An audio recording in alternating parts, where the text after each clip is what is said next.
BNP ইনশাআল্লাহ 12 তারিখের ভোটে নির্বাচিত হলে আমরা আবার খাল খনন কর্মসূচি শুরু করতে চাই। এ সারা দেশে, সিলেটের 52 সারা দেশে খাল খনন শুরু করতে চাই। কারা কারা খাল খনন করতে চান?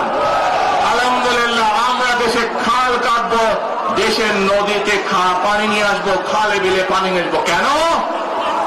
আপনাদের মনে আছে কয়েক বছর আগে কিভাবে ওই পাশ থেকে পানি ছেড়ে দেওয়া হয়েছিল, সারা সিলেট শহর ভেসে গিয়েছিল বন্যার পানিতে, মনে আছে?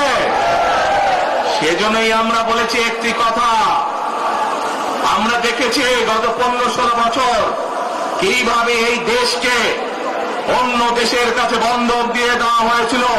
সেজন্যই আমি বলেছি দিল্লি নয়, দিল্লি নয়, নয় অন্য কোন দেশ, সবার আগে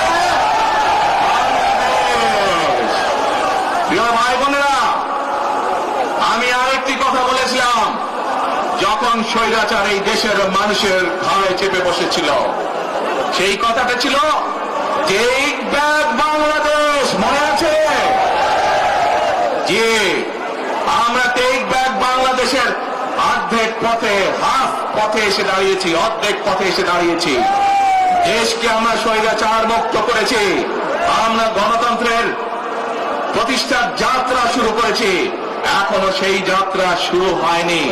12 তারিখে ধানের শীষকে নির্বাচিত করার মাধ্যমে গণতন্ত্রের সেই যাত্রা শুরু হবে। টেক ব্যাক বাংলাদেশ মানে শুধু গণতন্ত্রই রক্ষা নয়, এর সাথে আরো কথা আছে। ওই যে বললাম খাল খনন, ওই যে বললাম কৃষক ভাইদের পাশে দাঁড়ানো, শুধু এখানেই থেমে থাকলে চলবে না। আমাদের দেশের জনসংখ্যার অর্ধেক হচ্ছে মা বোনেরা, অর্থাৎ নারী সমাজ। এই মা বোনদের কাছে আমরা নির্বাচিত, ইনশাআল্লাহ 12 তারিখে ধানের শীষ নির্বাচিত হলে আমরা তাদের কাছে তাদেরকে স্বাবলম্বী করে গড়ে তোলার জন্য, এখানে আপনাদের যাদের সংসার আছে জানেন, স্বামী স্ত্রী দুইজনে মিলে সংসার সুন্দর হয়, যাতে আমাদের মায়েরা আপনাদের পাশে, বোনেরা আপনাদের পাশে থেকে সংসারকে সচ্ছলভাবে গড়ে তুলতে পারেন। আমরা গ্রামে গ্রামে, শহরে শহরে সকল দুস্থ পরিবার যারা আছে, মধ্যবিত্ত নিম্নমধ্য সকল পরিবার কাছে ফ্যামিলি কার্ড পৌঁছে দিতে চাই। এই ফ্যামিলি কার্ডের মাধ্যমে আপনার পরিবার, আপনার মা বা আপনার স্ত্রী, আপনার বোনের মাধ্যমে আপনার পরিবার সহযোগিতা পাবে। কিন্তু